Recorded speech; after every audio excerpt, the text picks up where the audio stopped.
saisonnier, la mise en eau de ce même site lacustre se fait au cours de l'automne et l'hiver. Le lac de Al-Qajmel est constitué essentiellement d'argile et de conglomérats rouges, avec à la base des calcaires lacustres et des marnes ponctuées de croûtes calcaires massives et de terres arables, de limons anciens et d'un quaternaire indéterminé dont la présence est importante tout autour de la zone.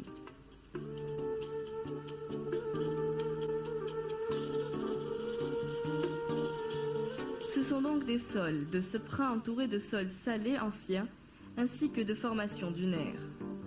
Le lac de Al-Qajmel est peu profond, 1 mètre environ. Ce dernier s'assèche entièrement durant la saison estivale. L'arrivée d'eau diminue avec celle des grandes chaleurs estivales et le niveau d'étiage est fréquemment atteint. C'est dire que dans cette zone semi-aride, le taux de l'évaporation des eaux est des plus importants. Il s'agit là d'un climat continental, faisant partie de l'étage bioclimatique semi-aride aux hivers froids et aux étés chauds et secs, caractérisé par l'irrégularité des précipitations pluviales.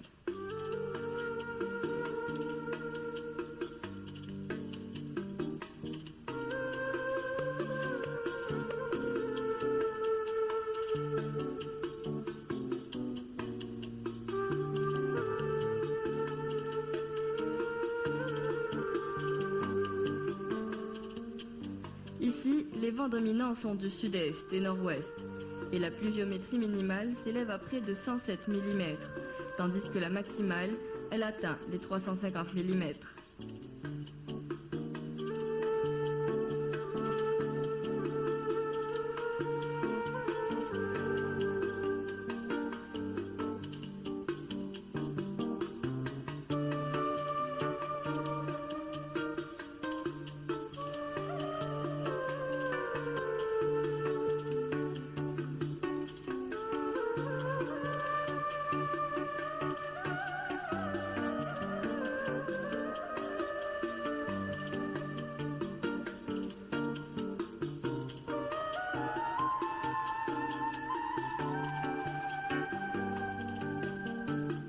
Sur place, l'incontournable chercheur Saheb et ses collègues nous édifient davantage sur ce que recèle comme richesse le lac de Al-Qajmel. Là, on est à Al-Qajmel. À quoi justement tient l'étymologie du mot, ou du moins de l'appellation? La Gra de Al-Qajmel, appelée en chaoui et Irin Nouelgham, elle est en forme de S. C'est comme le cou d'un chameau. C'est une Gra d'une superficie de 7000 hectares. Elle est reliée donc à la Gra également de Marsel, qui est juste à côté de quelques centaines de mètres. Cette Gra donc, se trouve donc, dans la wilaya de Mulbari. Elle est au sud de la ville de Inkersha et à l'ouest de la Gra de Guelif, où elles sont interconnectées. Il y a la Gra de Guelif, donc elle déverse son surplus dans la Gra de Al-Qajmel. C'est une dépression de moindre altitude. Oui. On en trouve donc beaucoup de flamands. Et aujourd'hui, donc on a observé donc des populations. Ça veut dire que entre flamands, donc il va y avoir la nidification, elle est imminente. Et qu'en est-il de la végétation qui borde justement la Gra? La végétation, on en trouve la même végétation que tout autour des autres Gra. En plus des plantes halophiles, on en trouve des Stipa tenacissima. Et qu'en est-il justement de la dévastation? On a vu des nomades.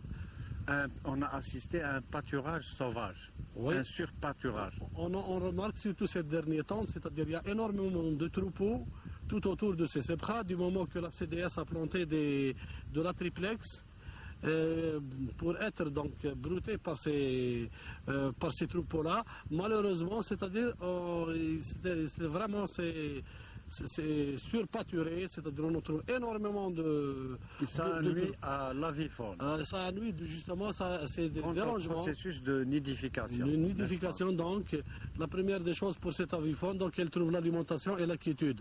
Malheureusement, donc elle trouve l'alimentation, mais la quiétude, on n'en a pas. C'est-à-dire elle est vraiment Il n'y a pas de quiétude. Et c'est pour ça que la faune elle est dérangée, donc, surtout donc, dans l'impossibilité donc, de nidifier. Qu'en est-il du phénomène de salinité par rapport à celui qu'on a observé à Chott Tarf? Là, la salinité elle est beaucoup plus accrue que la Gara de Tarf et la Gara de Guelif.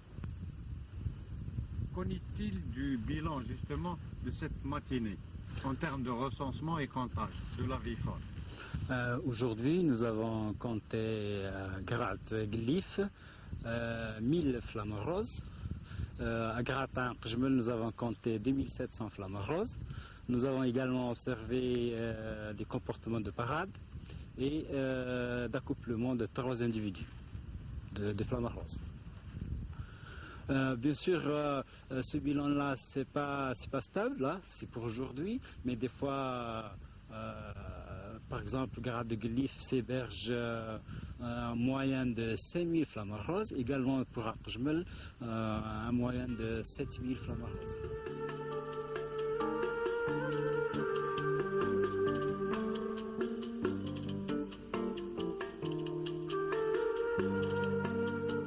Le lac de Ain Qjmel, malgré son enclavement, celui-ci demeure en proie au phénomène du surpâturage.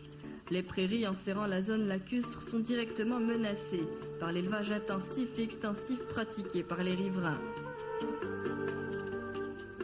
Le bovin semble avoir trouvé un terrain de prédilection dans un endroit à proximité du lac. Un endroit supposé être réservé à l'avifaune qui y nidifie. Théoriquement réglementé, le pâturage, surtout bovin, semble ici livré à une totale anarchie aux grandes dames du couvert végétal. Puis, aux abords immédiats du lac de Ain Qjmel, on assiste à un surpâturage que pratiquent les éleveurs ovins d'une manière à la fois extensive et intensive. Inconscient des dangers qu'exerce sur l'environnement immédiat du lac le phénomène du surpâturage, les éleveurs gagneraient à se conformer à plus de rigueur en matière d'exploitation des ressources végétales jouxtant le lac. Il y va de leur avenir car d'ici là cette même zone, une fois surexploitée, ne sera point en mesure de satisfaire leurs besoins en matière de pâturage. Comment minimiser les dégâts ?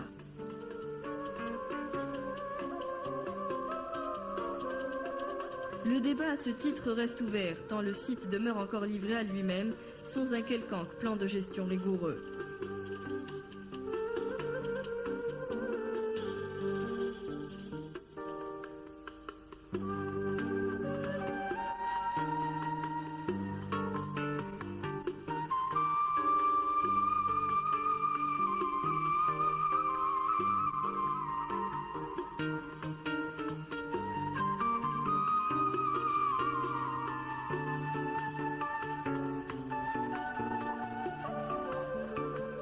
Nous quittons le lac de Ain Qjmel pour celui de Zemoul.